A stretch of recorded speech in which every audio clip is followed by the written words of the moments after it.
Welcome, sir. Let me Thank just you. give you the presenter access. Yeah.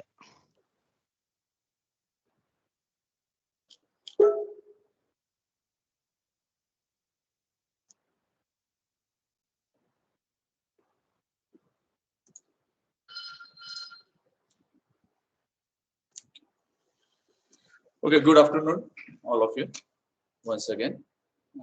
So today we are in the third session of our 5-day FDP, and we are in the fourth day today. And today we have a very he's my guide. Actually, it's my PhD guide. So I'm very happy to have him here.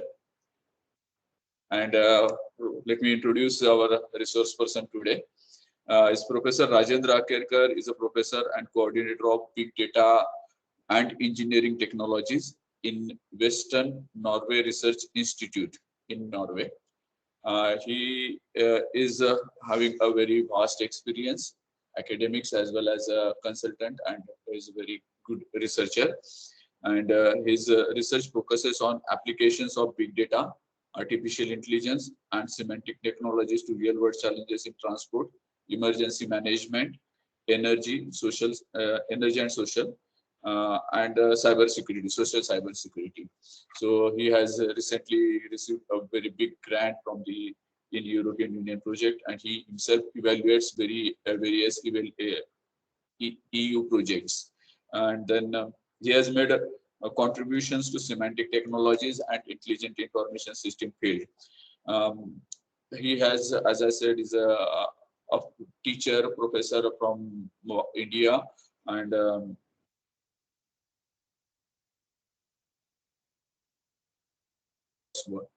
across world.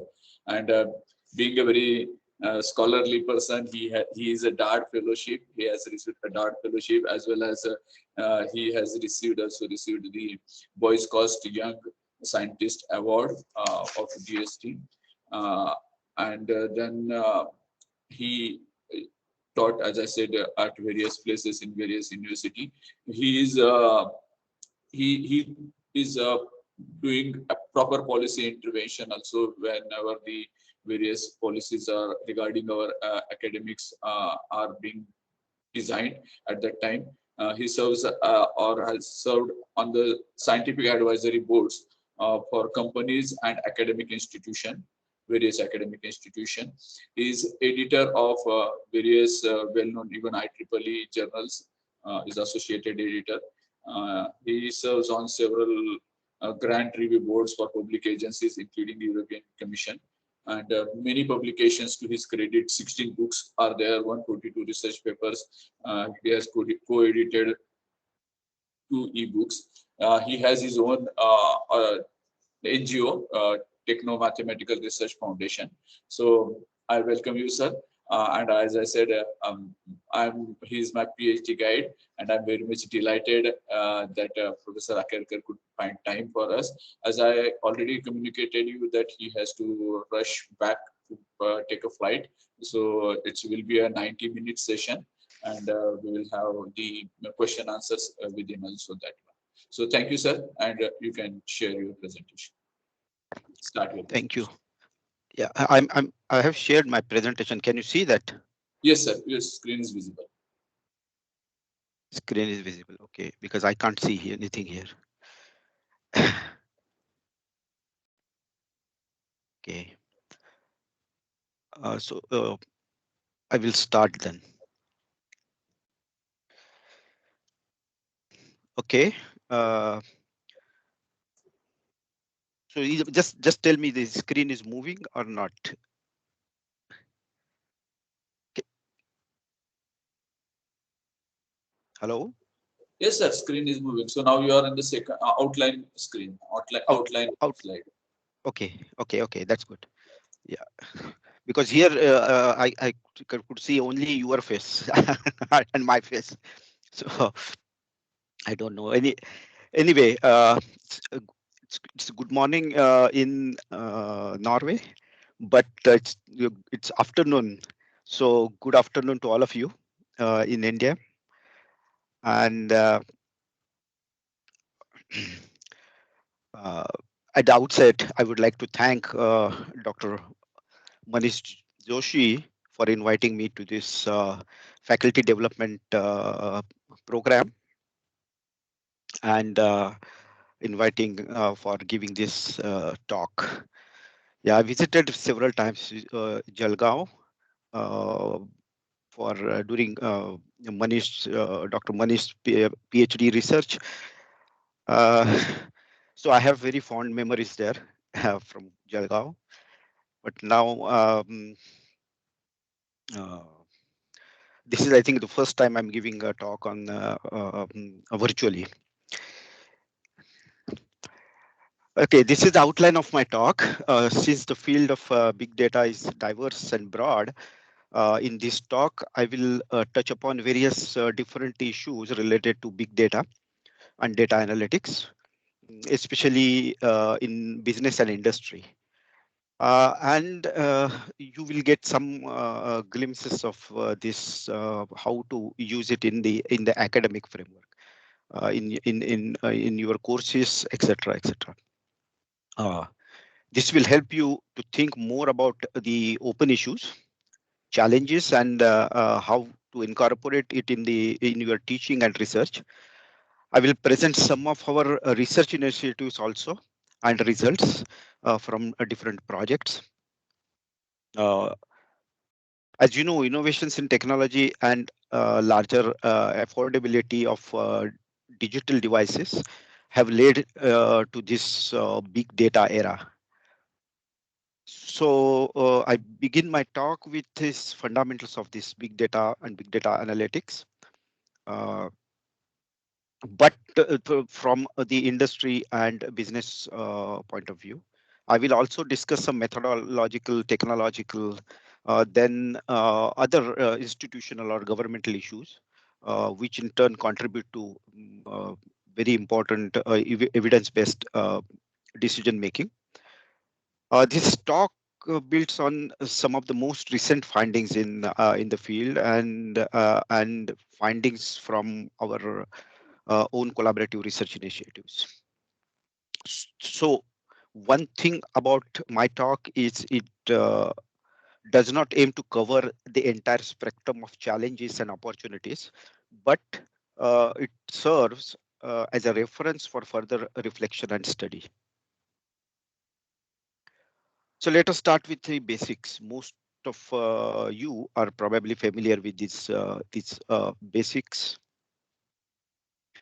The most important thing is the data generated in uh, using several different tools and from social media, etc., etc. For in every minute. There is no doubt that we are living in the era of this big data, where we are witnessing radical expansion and integration of digital devices, networking, data storage, as well as computational systems.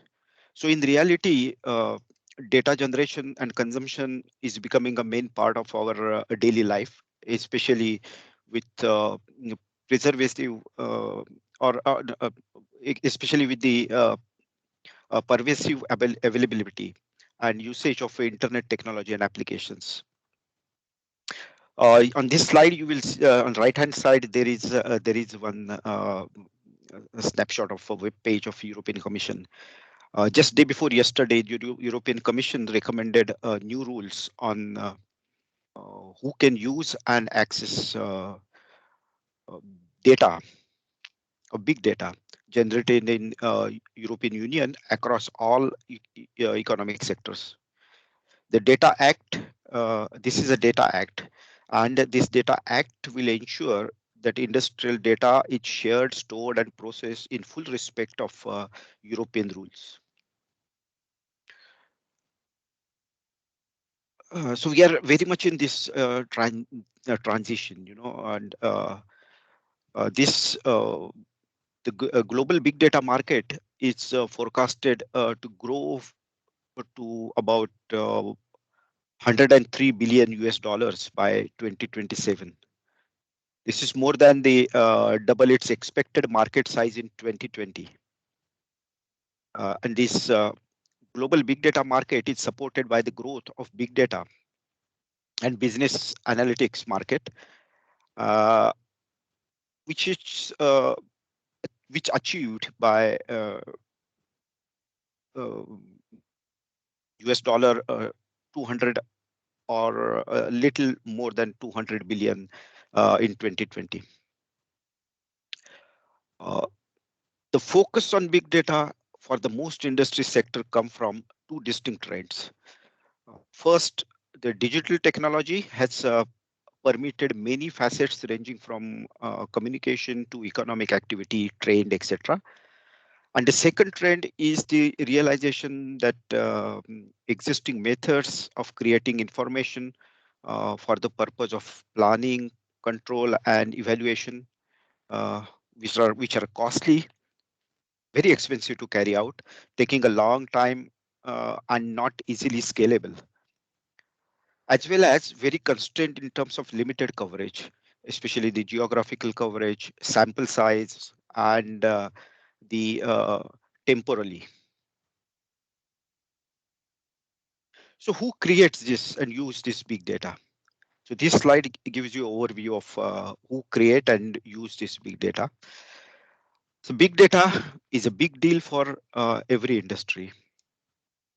The diversity of this big data makes it inherently complex, resulting in the need of systems capable of processing that and processing its various structural and semantic differences.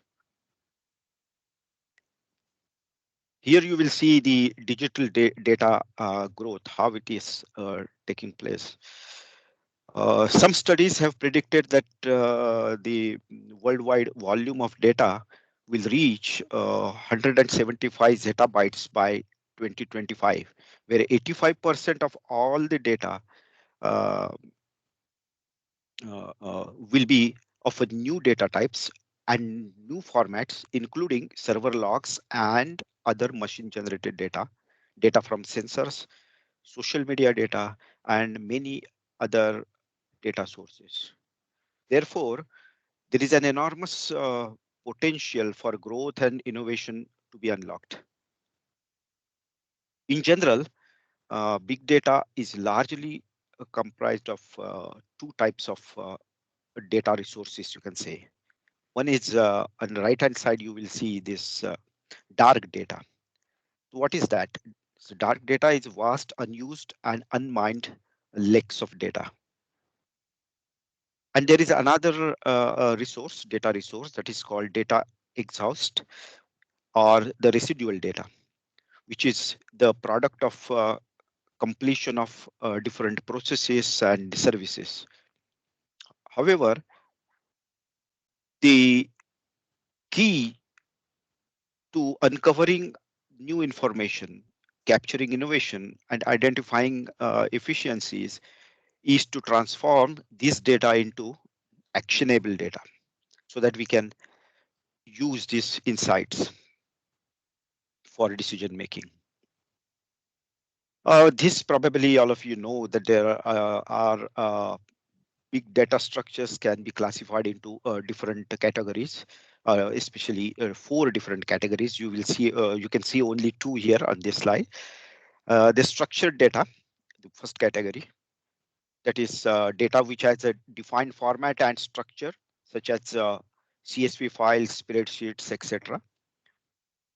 Semi-structured data, the second category, which is textual data files with flexible structure that can be parsed. The popular example of such data type is XML. XML data files with its self-describing information. Then another category is quasi-structured data. That is the textual data with inconsistent data formats, such as web click streams data that may contain some discrepancies in data values and formats. And finally, unstructured data, the data that has no inherent structure, such as text documents, images, PDF files, or also and also videos. So this is all about data. Now we need also data analytics thinking in this. So one of the most vital or important facets of data science or big data computing, you say anything, big data computing, big data analytics, big data engineering, or even data science. Uh, so this very important facet of this is to sustain data analytics thinking. So what is that? Businesses or industry increasingly are driven by data analytics. So there is a very vast professional advantage in being able to interact proficiently with and within such businesses. Understanding the fundamental concepts and having the frameworks for organizing data analytics thinking not only will allow you to interact competently, but will also help to envision opportunities for improving data-driven decision making and also to see data-oriented competitive threats. Here, it is also important to understand the difference between data analyst and data scientist.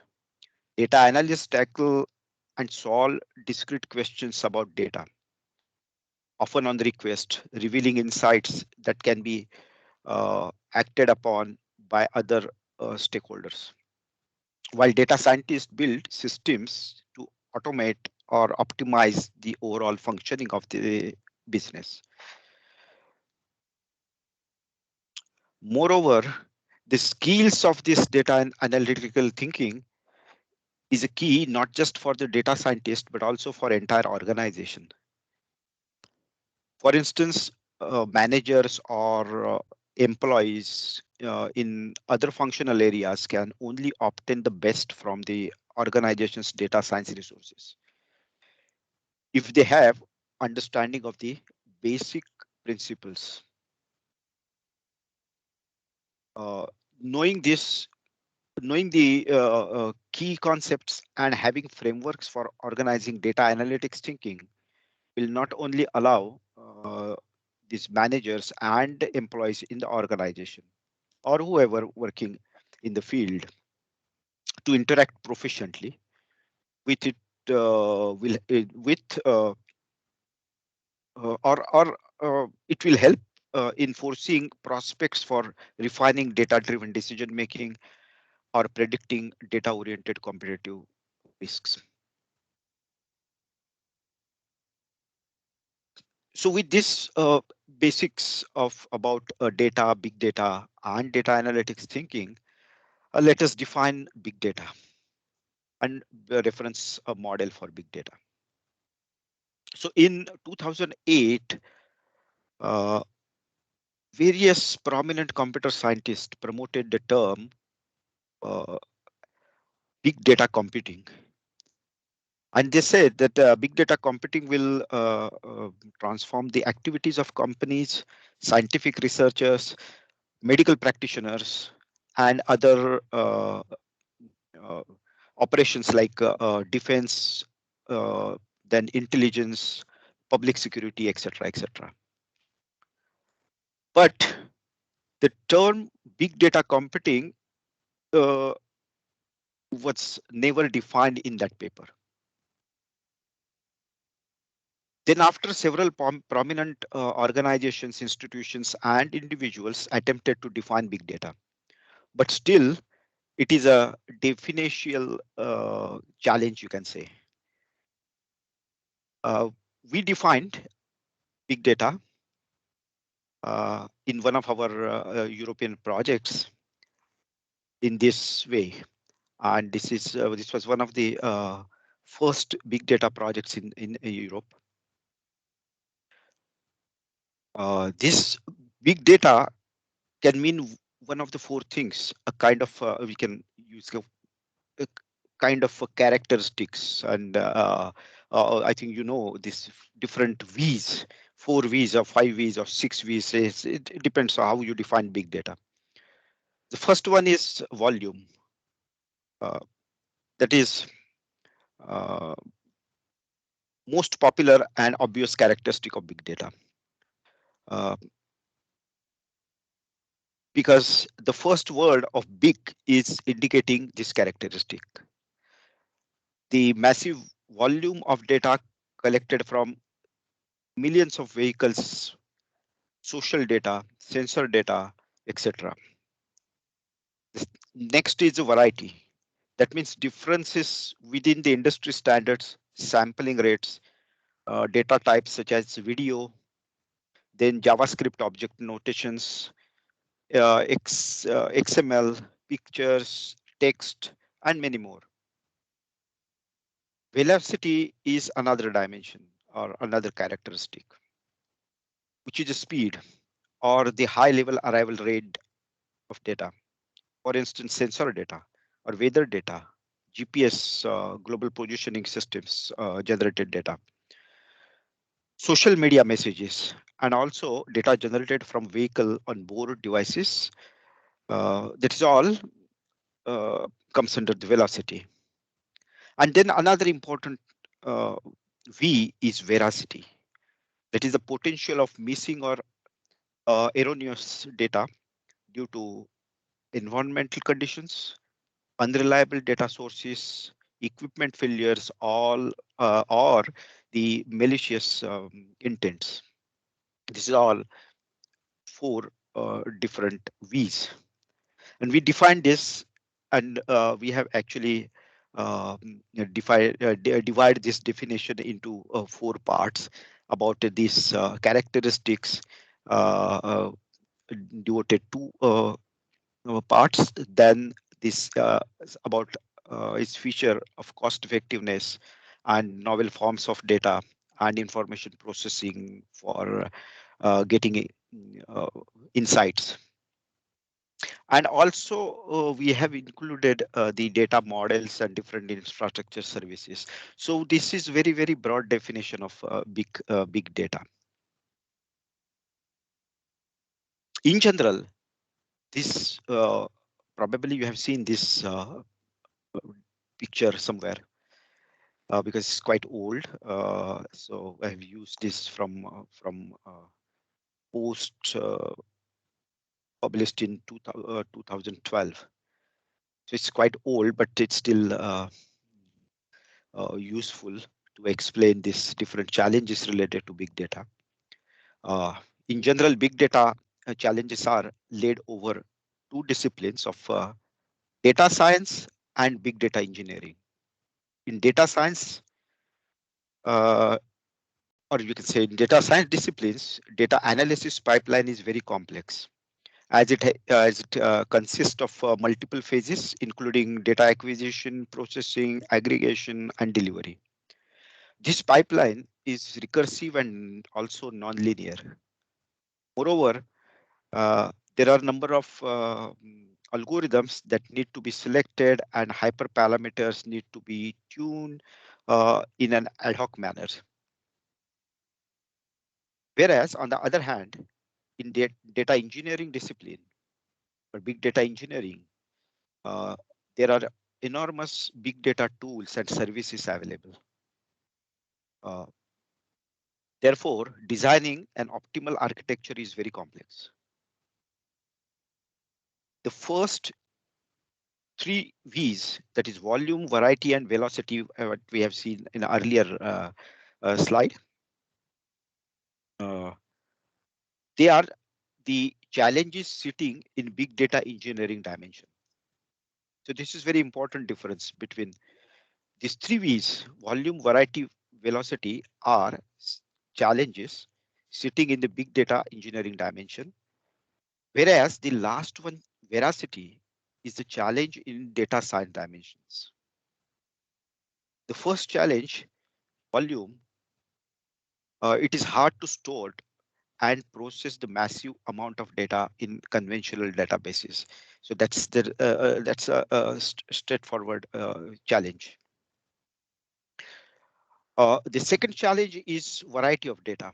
The conventional relational databases is not able to, or database is not able to store unstructured or heterogeneous data, uh, such as free text data collected through social media, image data generated by satellites, or heterogeneous data like signal data generated by sensors, or data generated by satellites, video data streams by closed circuit television. This is all variety of data. So that is another challenge. The third challenge is velocity. The conventional database cannot ingest streaming data generated by multiple sensors in real time. For instance, traffic cameras on highways continuously stream video data, and it aims to identify traffic conditions and car accidents. Then comes the important challenge of veracity, which means uncertainty and incorrectness. This characteristic emerges because big data is not bounded to the relational database management system, DBMS, which cares well-known acid property. That means which cares atomicity, consistency, isolation, and durability. And therefore, data embed high potential to be in a low quality. The data received in original form generally has very low value relative to its volume. However, uh, high value can obtained by analyzing large volume of such data. So the veracity challenge is most critical challenge because the low data input quality leads to a false result, wrong result, uh, and the first three challenges uh, simply cause inconvenience, such as service can be slower or the storage can be out of space, etc. Therefore, the data quality issues particularly need more attention. So, so this data science dimension is very, very important in this field. Then comes the data big data value chain. What is it? This is this value chain defined by the Big Data Value Association that was established by the European Commission. And this chain is used to model the high level activities that comprise an information system. In any business management, value chains have been used as a decision support tool to model the chain of activities uh, and these activities that can uh, activities that any organization performs in order to deliver a valuable product or service to the market. Uh, in a data value chain, information flow is described as a series of steps needed to generate value and useful insights from data. The value chain categorizes the generic value adding activity to an organization, following them to be understood and optimized.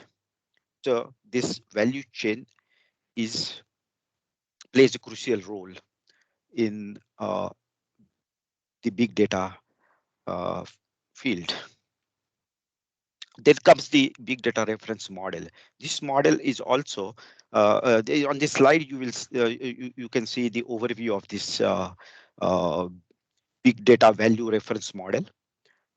This model is also proposed by the or developed by the Big Data Value Association (BDVA). It's a prominent European body in big data field. Uh, and this reference model taking into account input from technical experts and stakeholders along the whole big data value chain. So every member of this big data community participated in developing this reference model. The model is structured in horizontal and vertical concerns. So you see some are horizontally described, some are vertically described. Uh, Horizontal concerns cover specific aspects along the data processing chain. It starts with principles and techniques for data collection and ingestions. Data protection is facilitated here by a privacy and anonymization mechanism. This is very strongly linked to data management, data processing, as well as the new area of cybersecurity or even social cybersecurity. Data processing architectures are optimized and scalable for analytics of data. So the data analytics provide a better understanding of the data and meaningfulness of it. Then on the top of it, advanced data visualization approaches provide enhanced user experience. Overall, uh, it should it should be noted that the horizontal concerns do not imply a layered architecture. As an example, you can take an example of this data visualization that may be applied directly to collected data, especially the data management aspects, without the need for data processing or data analytics. And the vertical concerns address cross-cutting issues, uh, which may affect all horizontal concerns or most of the horizontal concerns. In addition to that, vertical concerns also involve non-technical aspects. So this reference model serves as a common reference framework to locate big data technologies on the overall information technology stack. It addresses the main concerns and aspects to be considered for big data value systems. Then how can we analyze this big data? I think you must have familiar with this, some of this analytics. It is a process of extracting values from a complex and larger amount of data. So type of this analytics is determined corresponding to the data mining objectives. This means that the type of data analytics need to be set at the initial phase of the data mining process. Some data mining objectives are relatively simple, such as generating a report or gaining awareness of the data. However, some objectives are complex, as providing an actionable value with specific decisions. There are four dominant types of this analytics. The first one is descriptive analytics, then diagnostic analytics, predictive analytics, and finally prescriptive analytics. And each of these offer a different level of insights, you can see this how that differs and different level of insights in on this slide. So descriptive analytics, for example, provides information on a given data set. It focuses to offer a better understanding of data with various perspective views. So data visualization of a statistical summary is a de facto standard method in this phase. Clustering methods from data mining or machine learning is also another approach to understand the very intrinsic structure of data. For instance, popular cases in descriptive analytics are the automatic customer segmentation or news article segmentation. Diagnostic analytics aims to identify a set of different deriving predictors, features to a data mining goals. It is also known as data forensic because this phase tries to capture the reasons leading to mining questions. And the outcome of this phase can be a set of features or weighted features which are corresponding to mining goal.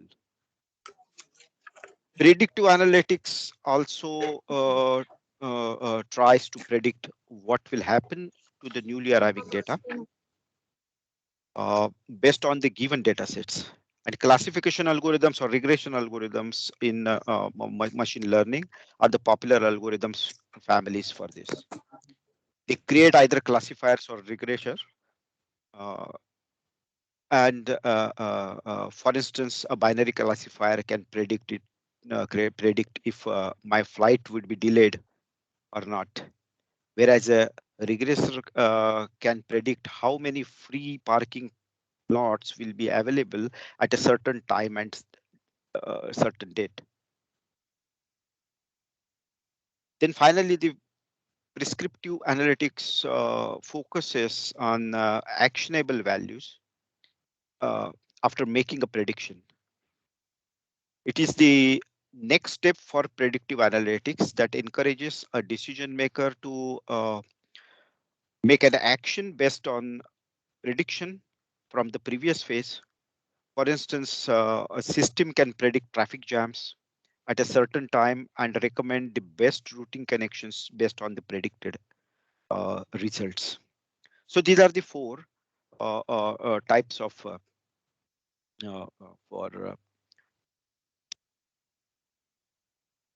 big data analytics processing. There is also big data project life cycle, which is somewhat a modification. I use this in one of my books. So you can say it's a modification of CRISP DM. So this slide shows you the big data project life cycle. Why I use this this modified that CRISP with an engineering focus. Uh, the idea is that standard data science project becomes an engineering workflow in terms of the defined structure of phases and exit criteria, which gives or which allows the making of informed decisions on whether to continue projects based on the predefined criteria or to optimize resources or resource utilization and to maximize benefits from the big data projects. So this cycle starts with data acquisition. It comprises obtaining data from both internal and external sources, including social media and web scraping. Data may be generated by different devices, experiments, or sensors, or supercomputer simulations as well. The optimization phase is the final phase in the big data science project life cycle. This could be triggered by inadequate performance or the need to add new data sources and retrain the model, or even to deploy the better model based on the enhanced algorithms. So this is about the big data project life cycle. So here is one example about building analytics capabilities for banking sector. The banking sector generates enormous amount of data on day-to-day basis, but the traditional banking model, which is basically structured around internal product silos, is organization centric. It's different. It prevents banks from understanding which products and services their customers have purchased across the enterprises. Gaining insight into a dynamics of a customer's household is very important as knowing and meeting the needs of the individual. That we know this is what the main important purpose of the big data analytics. Capturing the right data exposes significant information about customers' purchasing habits, financial needs, and life stages, etc., etc. All these factors that drive their expected purchasing decisions. So consider a typical sale process cycle in a bank. So this figure on the right hand side shows that. This figure illustrates the outlook on the typical life cycle of the banking customer and its various phases. Analytics can furnish the senior management with valuable insights at each stage in the customer life cycle. And the table on the left hand side gives you the type of information and insight that analytics can provide at each of these phases.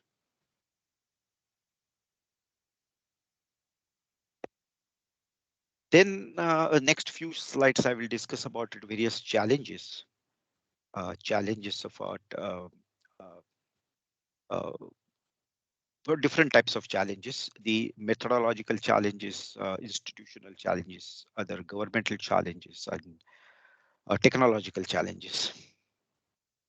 Is it just one table from one of our previous initiatives? It's not very recent table, but it's I think from 2016 or 17. This table contains various challenges of big data in 7 different sectors, namely oil and gas, which is very prominent in a sector in Norway. Then healthcare, it's also important sector all over the world. Or environment, crisis informatics. We are working in crisis informatics and smart cities, transport, and culture. So we are basically, my research group is involved in the crisis informatics, smart cities, and transport, and partly with healthcare. So this table exemplifies challenges among 7 sectors.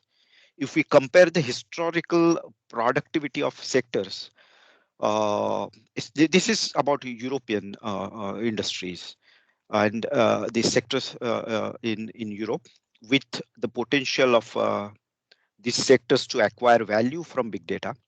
We see that patterns change from sector to sector. So it is not same in every sector. So you cannot use the same thing, same big data technology, big data approach, or big data thinking for all domains. So you need a separate uh, point of view perspectives for different sectors. While these sectors will have to overcome challenges to capture value from the utilization of big data, challenges are structurally higher for some sectors than the others. For instance, if you look at the capturing value in healthcare, that faces challenges given the relatively low IT investment performed uh, thus far. So I'm talking about this healthcare in 2016-17. Yeah, now there are changes. So I think we may come up with another table now with this uh,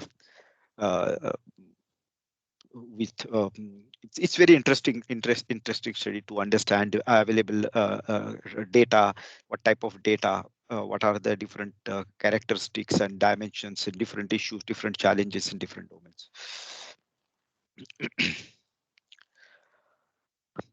The most important challenge I feel in this field is the data quality. And I said earlier on previous one of the earlier slides that it's a data science dimension. And I think this faculty development program is devoted to this data science. So this challenge is very important for you. In our research, we deal with different challenges, then barriers and limitations of big data. And what we do is we examine this Uh, we conduct different case studies. For example, in the transport domain, we conducted a case studies in 7 different uh, s- 7 different topics, from intelligent transport to logistics.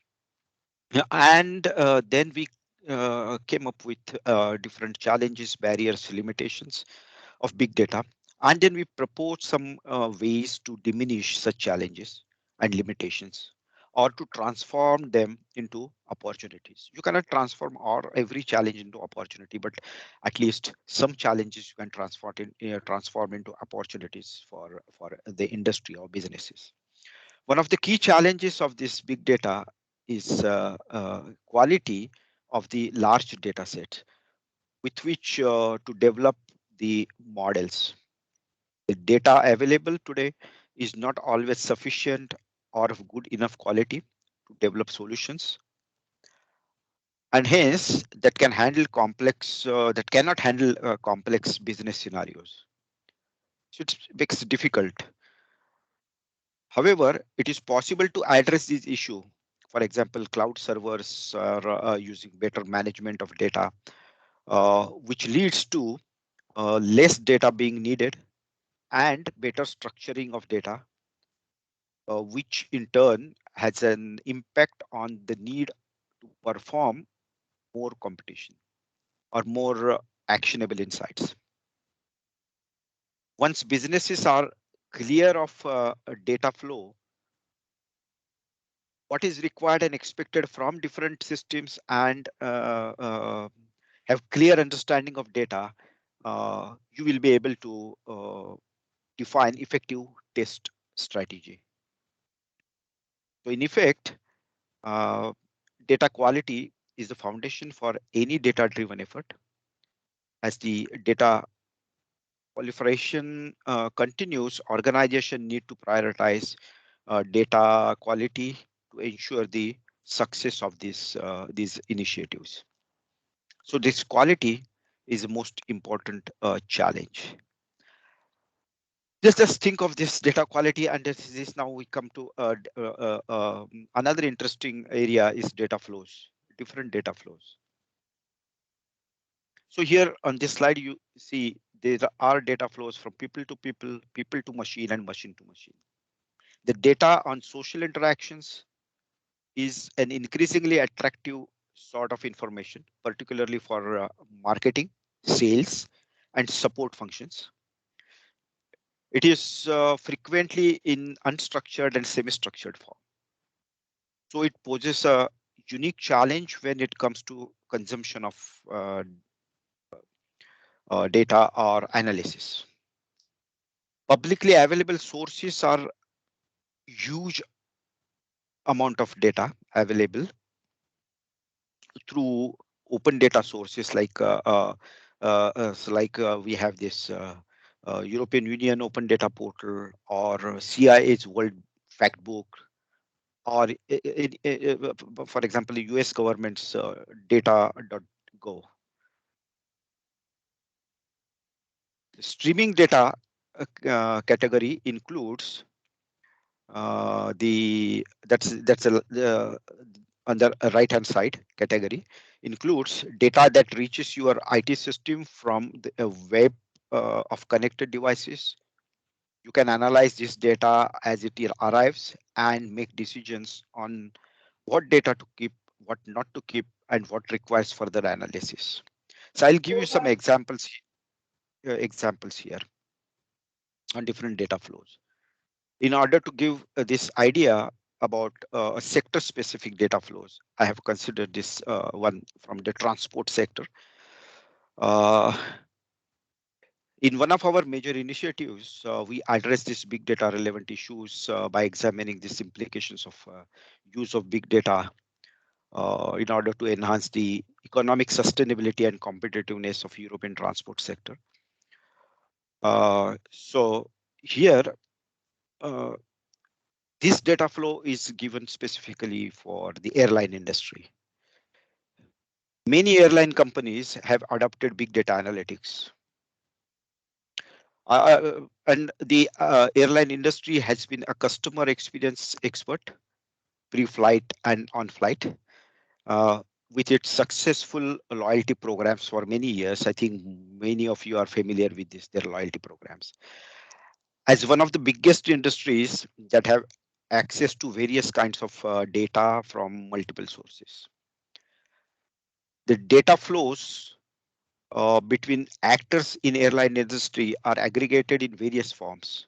They are collected data from uh, everywhere, from weblogs to social media, mobile apps, frequent flyer data, third-party data, and so on. And hence, further requires integration of internal, external, real-time, and batch process data of structured as well as unstructured data. So by leveraging this big data insights, airline have the ability to make strategic decisions and differentiate themselves from in the competitive market. So this one example from the airline sector. Here is another example from or another from the data flow in shipping industry, another transport mode. In shipping industry, sensors on the ships combined with sensors at the docks or ports enable effective port resource management. At the port or dock, information such as the volume of goods to deliver per ship, uploading speed, and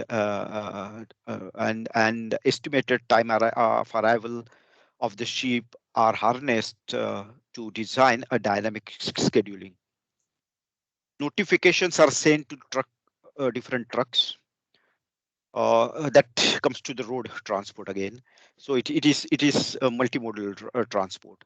The notifications are sent to the truck dispatchers for updating arrival time or time and resource management.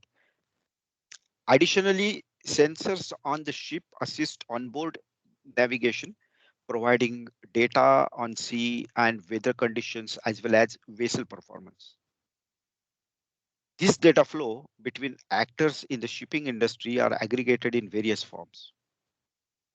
For example, in Norway, the National Coastal Administration displays the data flows based on granularity and its use by suppliers and consumers.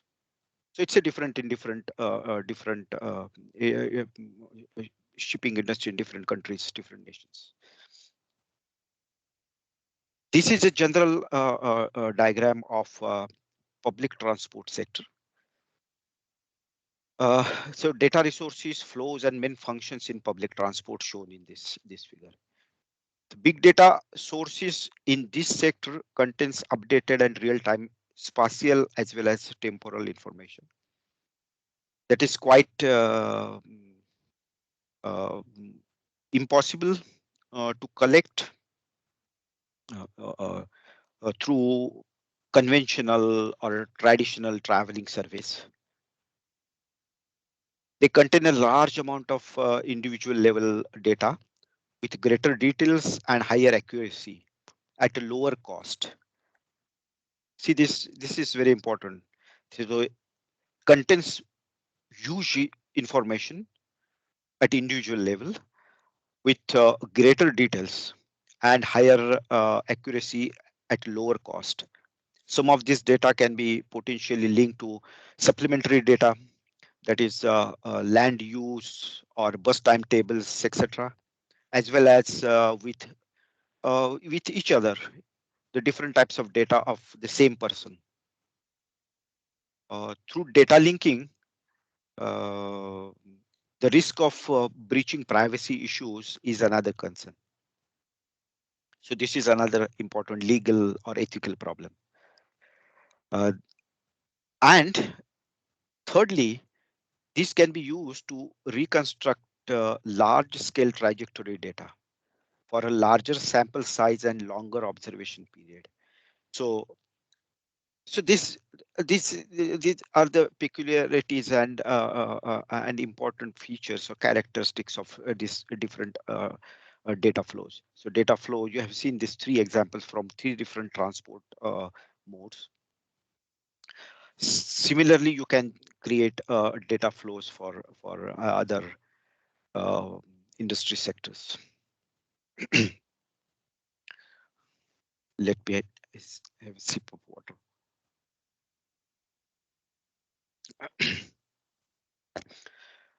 So now the next about big data technologies, the needs and different trends in this field.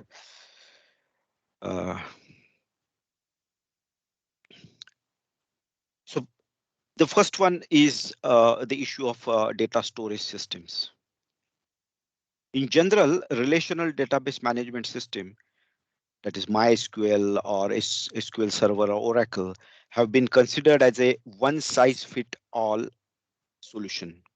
One size fits all solution for data persistence and retrieval of for several decades. They have matured after extensive research and development efforts and very successfully created a large market and many solutions in different business domains. However, the ever increasing need of scalability and new application requirements have created new challenges for this traditional RDBMS.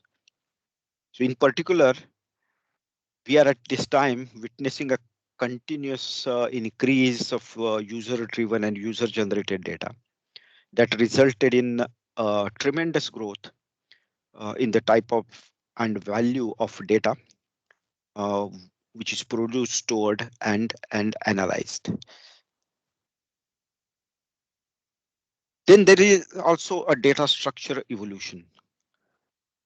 This graph shows the data structure evolution over a few years. Uh, the practice in practice, the continuous growth in the size of such types of data led to challenge that the traditional data management techniques required upfront schema definitions, and relational based data organizations are inadequately or inadequate in many business scenarios. Therefore, in order to tackle this challenge, uh, we are witnessing the emergence of a new generation of scalable data storage systems, such as NoSQL, not only SQL database systems. So this NoSQL data store, that is this class of database system, one can classify into four main types: the key value stores, extensible record stores, department stores, and graph stores. The key value stores are the systems, these systems use the simplest data model, which is a collection of objects where each object has a unique key and a set of attribute or value pairs. Extensible record stores provide variable width tables, column families, for example, that can be partitioned vertically and horizontally across multiple servers. Document stores, the data model of these systems consist of objects with the variable number of attributes with a possible or with possibility of having nested objects. And in graph stores, the data model of these systems use graph structures with edges, nodes, and properties to model and store data. In general, scalability represents the capability of a system to increase throughput via increasing the allocated resources to handle the increasing workloads. Technically, this vertical scaling option is very expensive and proprietary, while the horizontal scaling is achieved by adding more nodes to manage additional workloads, which fits well with the pay-as-you-go philosophy of the emerging cloud computing and folk computing models. Now there is a edge computing models also. It's vertical scalability normally faces an absolute limit that cannot be exceeded, no matter how much resources can be added or how much money can be spent. Besides, horizontal scalability leads to fact that the storage system would become more resilient to fluctuations in workload, because the handling of this separate request is managed such that they do not have to compete on shared hardware resources. So in reality or in practice, many systems that are identified to fall under the set of NoSQL systems are rather diverse. Nevertheless, each of these systems comes with their unique set of features and value propositions.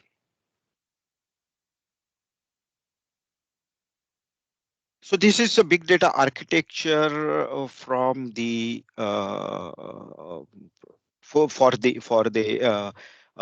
integrated or connected transport. Or we can say the next generation transport systems. The big data architecture is, as you probably know, the end-to-end system that covers data source ingestions, processing, and analysis to deal with the large amount of data. Designing an optimal system architecture is far complex than technologies.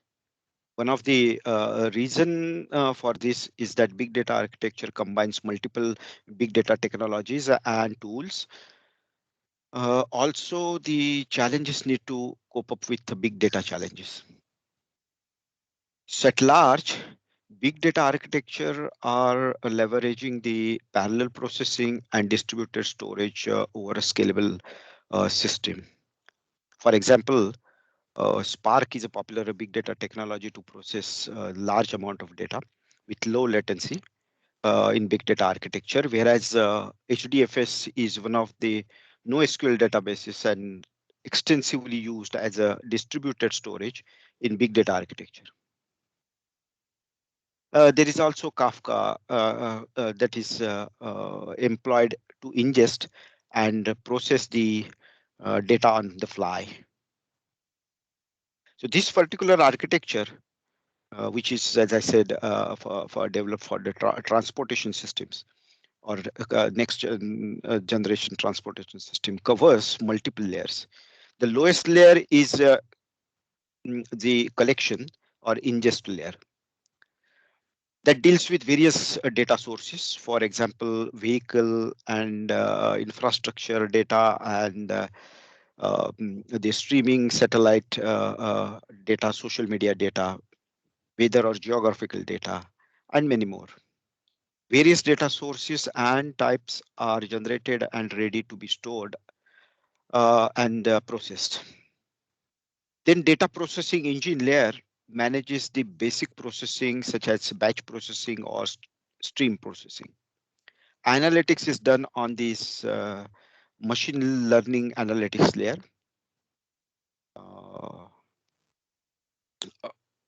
which is on the top of the processing layer.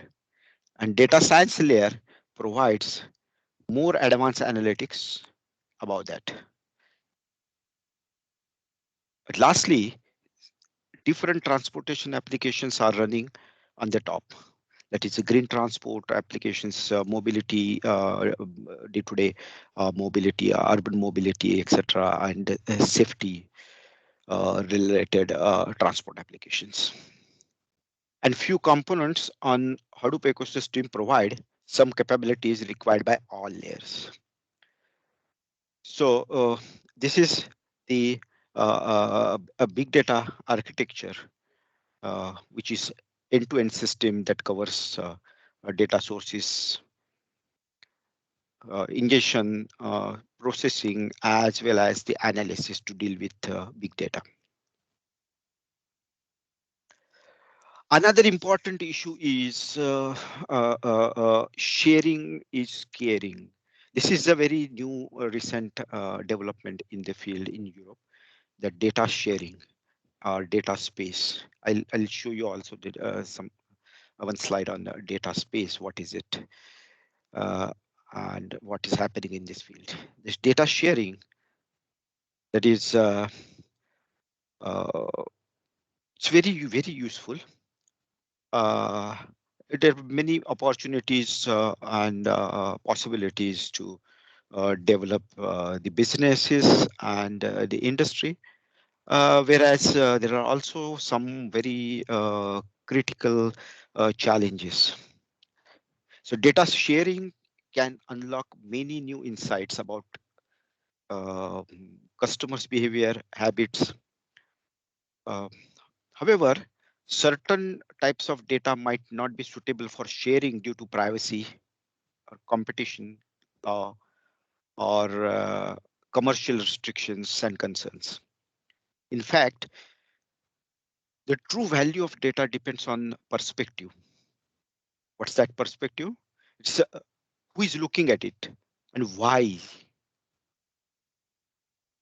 With better understanding of the value of data or value of data sharing, especially, organizations can look at establishing the appropriate data sharing business model. So a lot of innovative projects going on in this direction in Europe. The holistic view of data sharing needs to be based on the wider data strategy that covers data governance, the data sharing culture, and risk assessment.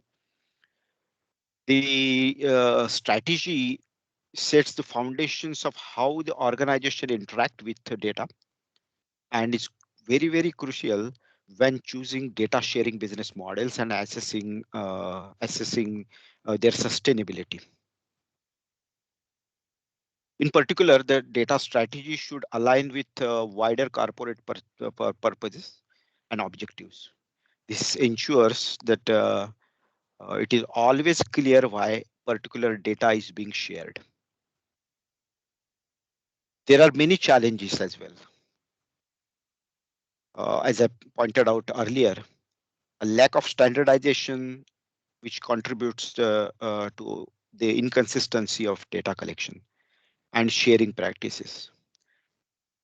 Challenges associated with data analysis and visualization can prevent policymakers or authorities, government authorities, from extracting useful insights. And private companies have legitimate proprietary, financial, and fairness concerns about sharing their data, especially data captured in high competitive markets. So there are different challenges. This is very interesting research field. Uh, there are different trends. Big data computing has proven its capability to cope with the volume and velocity aspects of big data, as also evidenced by the different sectoral applications. Variety, as I said earlier, seems to be an ongoing challenge in information technology and data analysis. The most challenging task has always been data integration. Now, with big data, this challenge has only gotten bigger.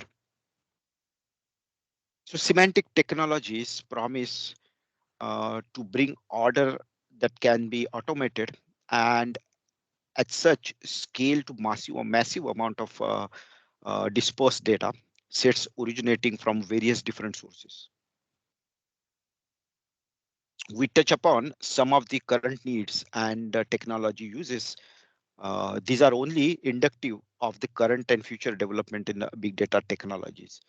So, so throughout this my talk, I'm giving you different issues, different challenges, different limitations, barriers, advantages, opportunities. And I think this can be a different research topics for you and for your student, for your future PhD students. There's a lot of things going on in big data analytics or ubiquitous data and services domain. So the first trend is data interpretability.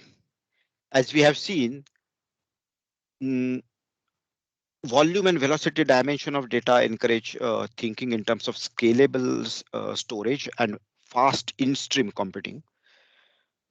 When handled cost effectively, these solutions allow coping with a massive amount of fast incoming data. And here, most value lies in integrating data from various sources, cross combination or cross combining the different perspectives, the data from various sources has captured on the same event. For example, medicine field, the precision medicine providers are gaining more refined understanding of what works for whom by integrating molecular data with clinical, behavioral, and electronic health records, as well as environmental data. So it's very interesting. So this data integration plays a very important role with small data volumes and slow or even batch throughput of data. Data integration could be handled with manual data curation or data format conversions. So there are various different things. So integrating big data at each user's premises is neither scalable nor efficient. Relatively, the linked data or linked open data concept promises to solve this integration problem by making data interpretable and linkable at the source of its creation. Users of this linked open data or linked data, say, can more efficiently integrate internet scale data because data becomes self-descriptive. So linked open data providers provides such self-descriptive data on the web. Uh, Moreover, this challenge of variety in big data is also the driving business and research questions in the field, and many things can be tackled using these semantic web technologies and linked data concepts. Then there are security issues, security aspects, data sovereignty. This data sovereignty started as a cloud-specific discussion through the global setup of cloud providers and their inherent backup strategy to store redundant copies of data in different data centers across the worldwide. The questions arose as to which legal frameworks applied to this data and the countries in which it originated or the nation in which the data center was located. So it's very, very complex issue. So data sovereignty is the ability of of an individual to have control over all of their personal data. Through the waves of this big data, the user generated content of that content data through interactive websites, social networking, other social media, and always on consumer electronics such as smartphones uh, has been playing. And again, linked data could provide a technical solution by making all the usage link uh, back traceable to the original data items. Nonetheless, sophisticated algorithms and applications would be required to check whether personal or company data is used according to preferences or company restrictions. So in response to this, many countries have regulated new compliance requirements by amending current laws or enacting new legislation that takes into account changing realities through digitalization.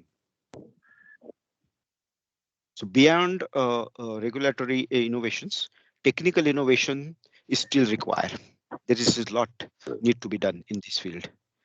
The ability to do big data analytics over encrypted data.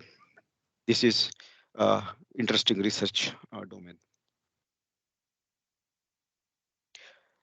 So next, in order to be a cost-effective and scalable in face of big data, analytics algorithms and data access needs to be better aligned.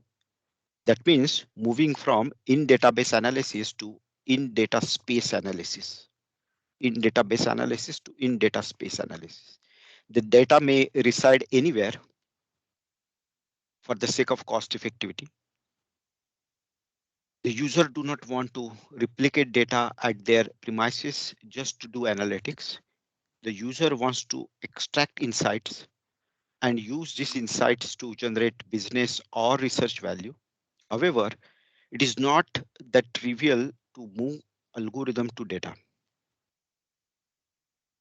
Okay, so the serving layer of this well-known Lambda architecture will need to provide a flexible and extensible abstraction, which we call more specifically the analytics engine. This analytics engine needs to serve other analytical tasks. Also, one more thing, note that the data acquisition, which is only implicit in this Lambda architecture, is an essential part in industrial settings and also in very recent uh, field of cyber physical systems. The analytics engine, as shown on this slide,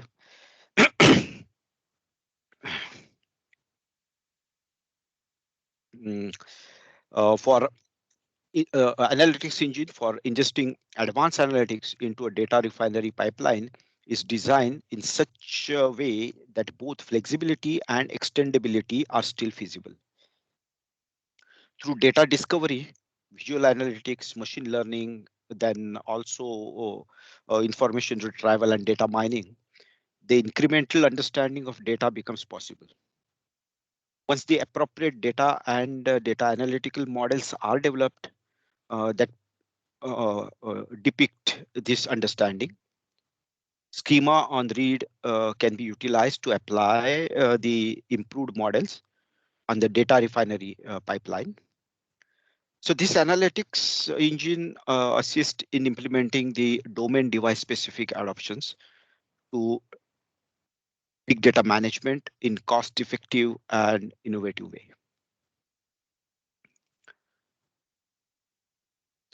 Then the progress of smart data to in-field analytics. Industries and businesses must not only cope up with and reap value from the increased digitalization of business processes, but also from the increased digitalization of the very products and services they offer. Especially in the cyber physical systems, such as industrial automation, but also increasingly in intelligent transport systems or value-based healthcare. The intelligent electronic devices in the field are a crucial part of this of such systems. Perspective analytics is not only about extracting actionable information, as I mentioned in the first one of the first slides. So it is not only about extracting actionable information, the perspective analytics through analytics, but also about analyzing options to act upon. And especially in the cyber physical system, the time span for action can be in a sub-second range. So the prescriptive analytics must be applied on fresh and accurate data as close to the event as possible, both in terms of the time and space, and to be able to accurately identify and classify these events. For achieving timeliness, the in-field analytics is shown in this figure as an example of how the architectural patterns will continue to evolve and to be adapted to the different business needs. So cyber physical systems include computing resources. Uh, in the data acquisition layer, in-field analytics can tap into these potentials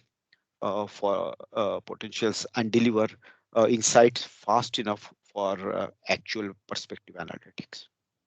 So in short, application wise, the next frontier is how to apply newest technological capabilities of real-time analytics, which certainly will require some time for maturing and adaptation in specific business domains.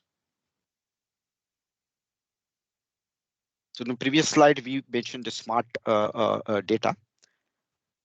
So we will uh,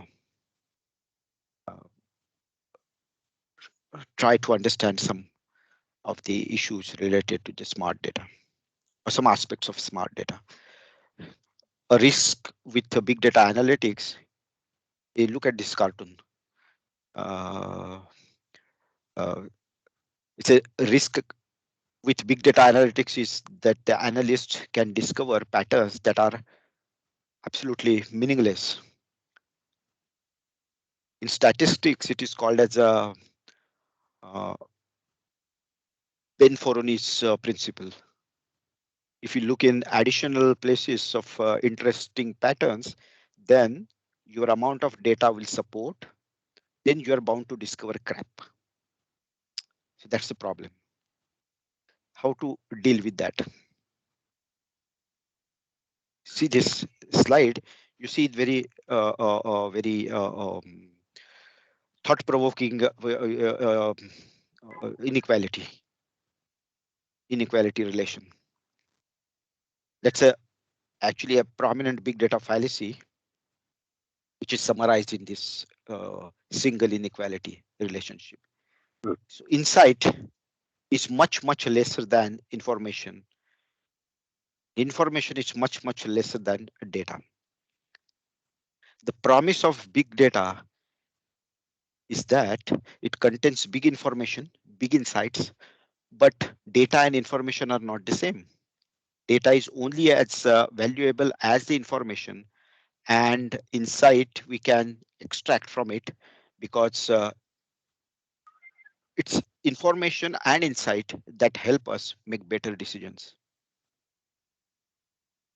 The fallacy of big data is that more data does not lead to proportionality or proportionally more information. In fact, the more data you have, the less information you gain as a proportion of that data. So big data provides the infrastructure for economically storing and processing unprecedented amount of data. But undigested big data, that is, for example, terabytes of raw data, and the technology required for it, such as Hadoop or Cassandra and so on, is pretty much inaccessible to the average business person. So what is the solution? Smart data is a solution. Smart data is what one does with their data, irrespective of the size of the data sets. Smart data is the analytics we have to use to extract relevant information and insights from big data and the visualization we use to present the results. Because of the big data technology, is so scalable.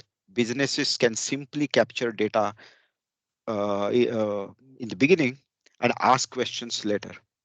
This means big data is frequently captured without a specific purpose in mind. So its signal, so its signal to noise or noise ratio is usually low. Most of it will be irrelevant to the problem you are solving. So what businesses really need is insight that helps them make better decisions. Capturing big data only gets us part way there. Smart data bridges the gap between facilitating information extraction and the insight discovery. Although big data technology won't help you make bigger decisions, smart data can certainly help you make smarter decisions. And the efficient search and filtering technology is necessary in smart data to make identifying the to make identify the relevant data easy. Data that cannot really be relevant can't possibly be useful. More importantly, the analytics we use most find insight that is actionable. So smart data is data with semantics attached. Adding more data isn't the solution. Adding semantics is what gives data meaning. So you need the semantics. Smart data has the potential to unlock value and insight in analysis, business intelligence, as well as in the decision support, along with about a million others.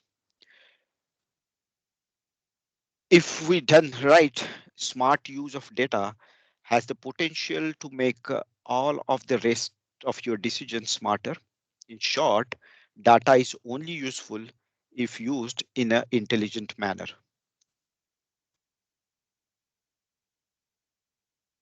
So for the data driven decisions, one very important thing I'd like to tell you here that while everybody, including managers to a common man, everybody wants to become more data driven, almost 70% say that their company are only somewhat or rarely data driven in their decision making. The one of the recent studies shows that companies still aren't very aren't where they want to be when it becomes the using big data, utilizing big data and analytics for faster and better decision making. And don't know even think they will be getting there by 2025. So there is a long way to go. What is needed is change in mindset. This slide shows the steps organizations, businesses, or any business or industry can take to become more to data driven. Give data scientists access to data, which is somewhat difficult. Make technology easy for them to use and have a centralized governance function. Provide a support system around helping others make decision in data informed analysis and decisions. So this democratization of data is essential. Then create a culture of experimentation. Don't just give a data scientist a self-service tools. Create a culture of experimentation and show people how to test and measure to be more effective. Then you will be more data driven. Then the third one is mind your reports and dashboard. Currently, reports and dashboards have replaced flat or text heavy spreadsheets, kind of some interactive visual capabilities that let users explore data to find actionable insights. Perform trend analysis. This is very essential. So trend analysis is very, you can link this trend analysis. It is also called as horizontal analysis in the, I think in the financial or finance field. Uh, so it's very important to perform this kind of a trend analysis to understand patterns and trends across key metrics. And finally, you have to put problem solving at the forefront to ensure that the business drivers are identified, use cases prioritized, and you have a real view on actionable insights. So this is a long way to go, as I said, and for the fully data driven decision making in business and industry. Okay, so this is, I'll just touch quickly on this. Benchmarking is another issue, and it's a lot of research going on in this field in Europe. There are many European projects working on this. We are not involved in this, but just to give you some idea about this, big data benchmarks are established to assess and compare the performance of big data systems and architectures. So choosing this right big data platforms and configuring it properly to provide the best performance for the hosted application is not a very trivial task. Especially with the new big data applications, there are requirements that make platforms more complex, more heterogeneous, and harder to monitor and maintain. The role of benchmarking becomes even more relevant as a method of evaluating and understanding better the internal of the particular platform. In addition, these benchmarks are used to compare different systems using both technical and economic metrics that can guide the user in the process of finding the right platform that fits their needs. So there are big data benchmarks are good way to optimize and fine tune performance in terms of processing speed, execution time, or throughput of the big data systems. So this is one interesting area where in the big data, for example, with respect to volume, can the benchmark test scalability of the system to very large volume of data? That is a question. For the velocity, uh, can the benchmark test ability of the system to deal with high velocity of incoming data? That is the question. For variety of data, can the benchmark include operations on heterogeneous data, that is unstructured or semi-structured or even structured data? Is it possible? So that's the question. So such questions you can ask while this benchmarking big data systems. There are some example organizations in this field. So exploiting this existing big data benchmarking has many advantages. The major benefit is the reusability. One can reuse benchmark specifications and guidelines on how to use the benchmark and how to trace specific technology functionalities in the case of micro benchmarks. For instance, if you are new to particular big data technology, the best approach will be to refer to an existing big data benchmark implemented in the technology.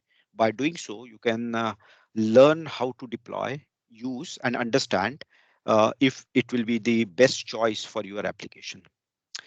And in the same way, if the benchmark covers the same domain or the same use case scenario of what one plans to implement, one can use the same as the best practice implementation and investigate potential problems before starting your own implementation. So that is the advantage.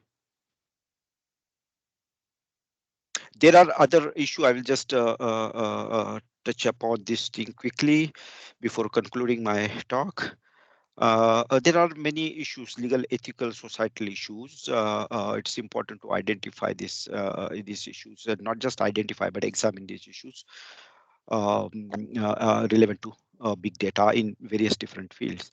So this is what we did in one of our big data projects, and we developed, studied various different technological, methodological, governmental, institutional issues, and performed a trend analysis, and they come up with a roadmap. That roadmap we suggested for the research roadmap and policy roadmap for European transport, and part of that suggestions were implemented in Europe.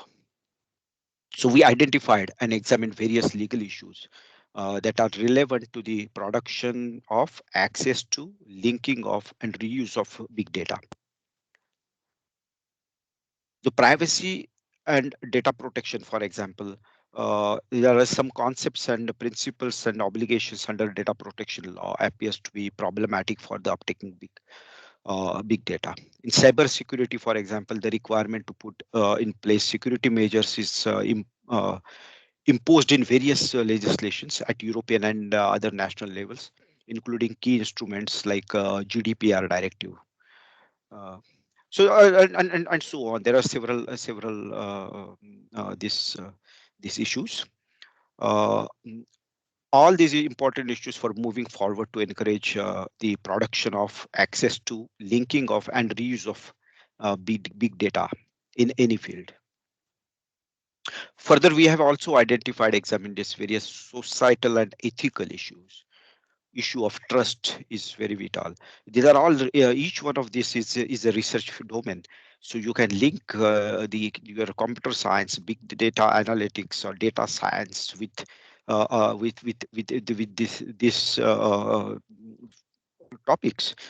This There is a demand, and we need new methods, new approaches, new strategies all over the world for these things, for these issues. Trust is important issues. Surveillance is another issue. Privacy, including transparency, consent, and control of data. Free will, that is data-driven profiling practices can be limited. Limit the free will. Uh, so you need to be careful and appreciate information analysis, or conduct a very correct information analysis, appropriate information analytics, um, to open up plenty of chances, and might reduce the limitations and problems in for free will. There are also issues of discrimination. Using big data analytics to improve business processes or provide personalized services may lead to discrimination of certain groups of people. Okay, these are the issues also very relevant to the artificial intelligence, the new artificial intelligence or data driven artificial intelligence.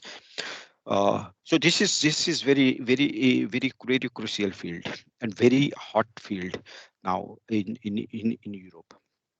There are also environmental issues, environmental aspects.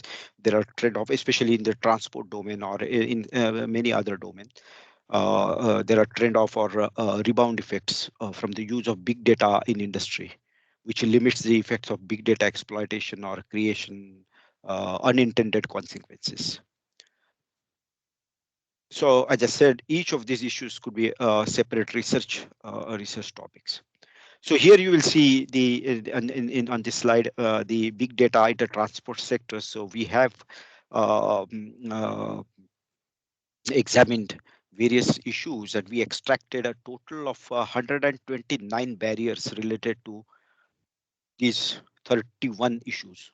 129 barriers or limitations just one transport domain, and we extracted the total of 114 opportunities also, not just barriers and limitations, but opportunities also. 114 opportunities related to these 32 issues.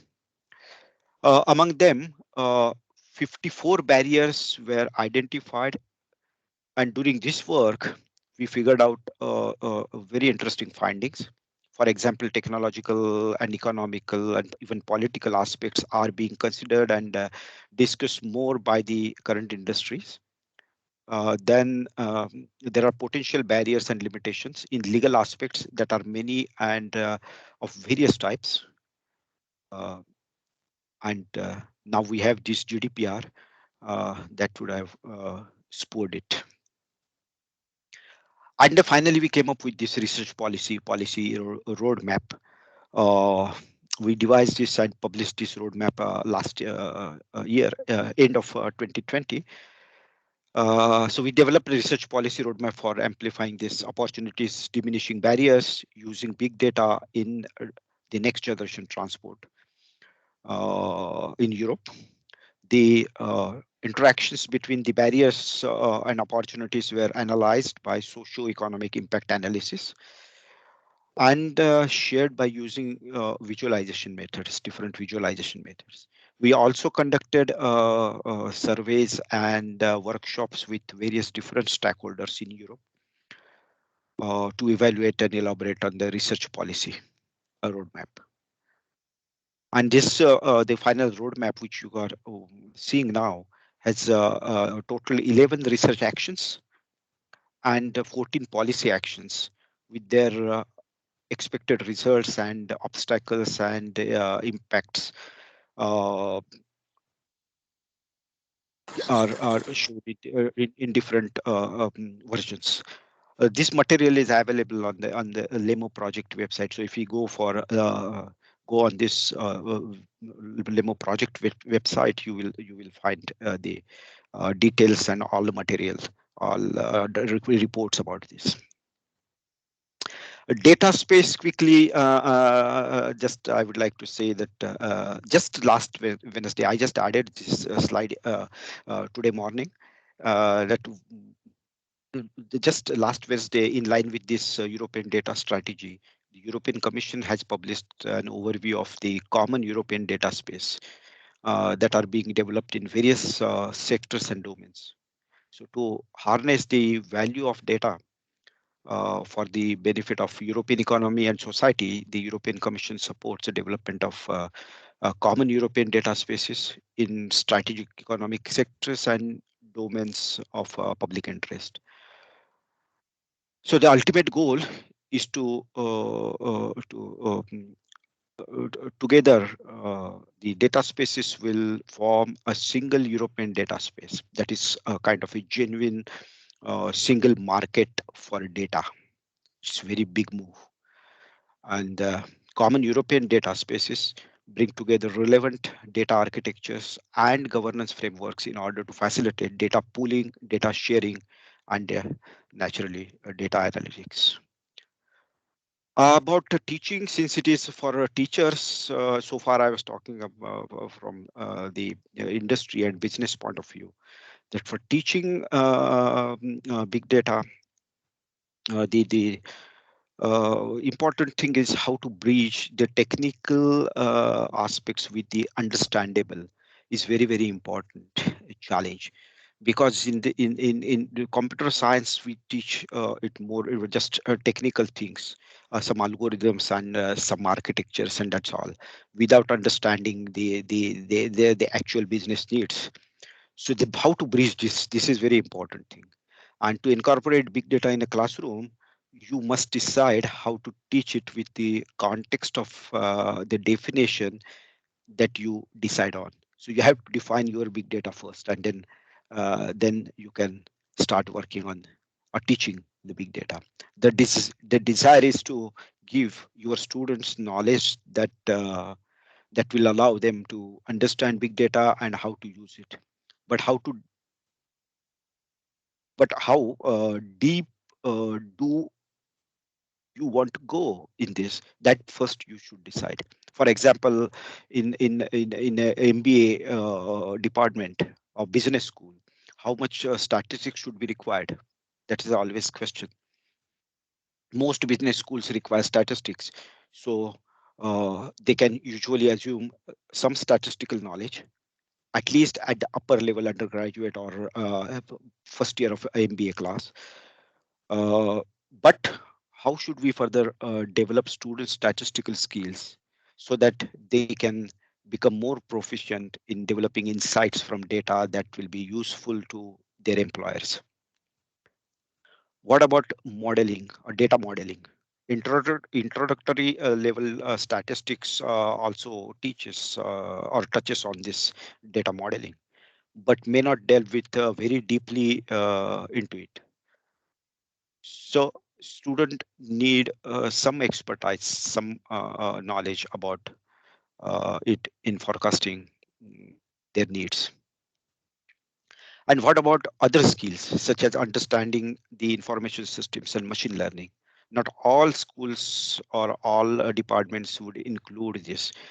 And certainly the information systems knowledge needed for big data differs from the course materials, course module covered in the introductory courses or introductory system analysis classes. But to understand big data analysis, it is a need for some understanding of information systems that make the analysis possible. And should big data education address even more complicated and technical topics such as Hadoop programming and machine learning, or is this asking too much for the from the undergraduate students? So think on this. Okay, addition to this, you need to find the exact balance between the industry and technical material. It's again the same thing with the bridging this gap. You know, industry and technical material and choosing a big data platform to use. This can be a very difficult issue.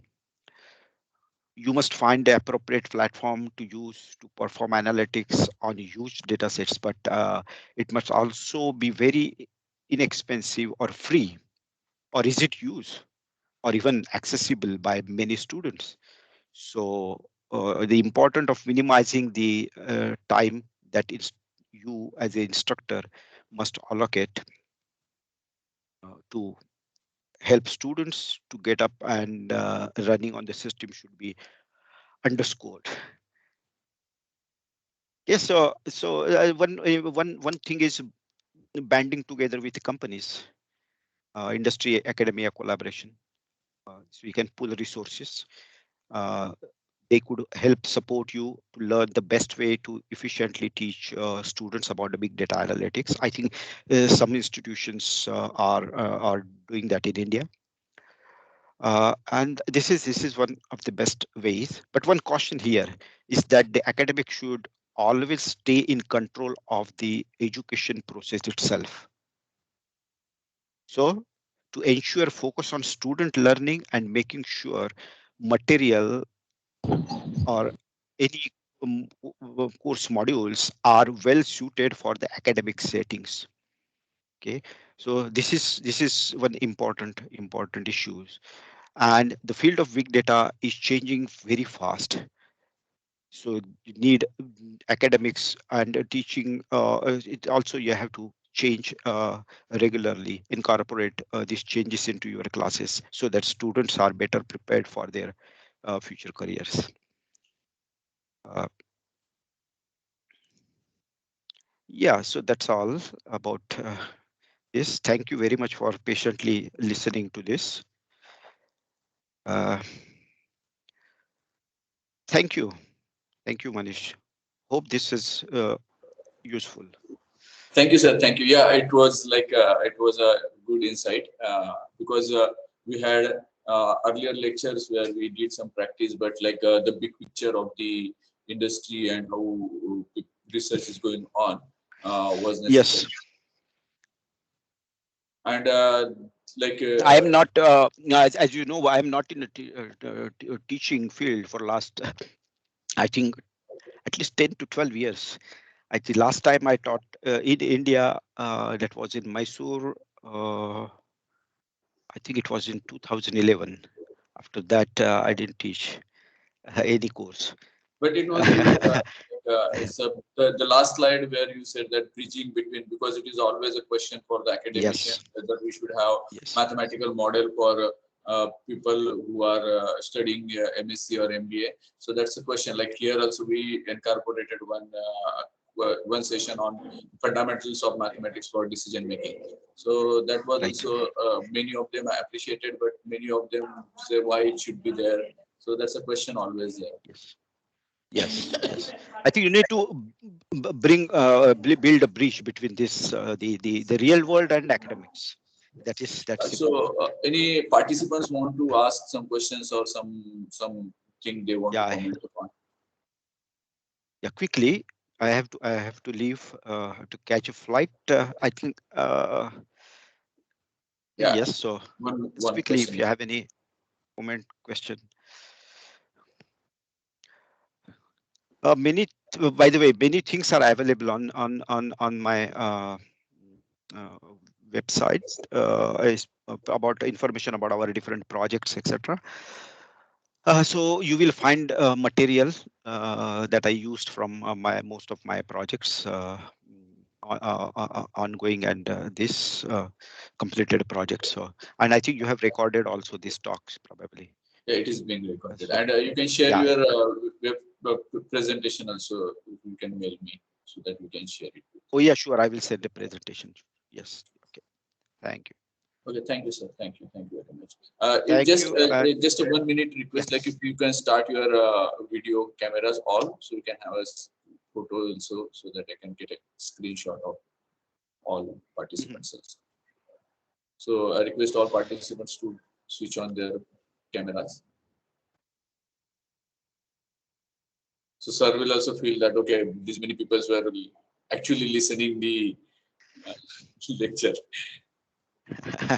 It's very difficult now with with these virtual Yes, settings. It's we really don't difficult. get feeling. You can't see the audience, and it's Yeah, difficult, and especially talking for such a long time. yeah. Here in Europe, we are used to 40 minutes or 45 minutes, and not more than that. Yeah. Okay. Anyway, it was very nice meeting all of you. Thank you, sir. Thank you.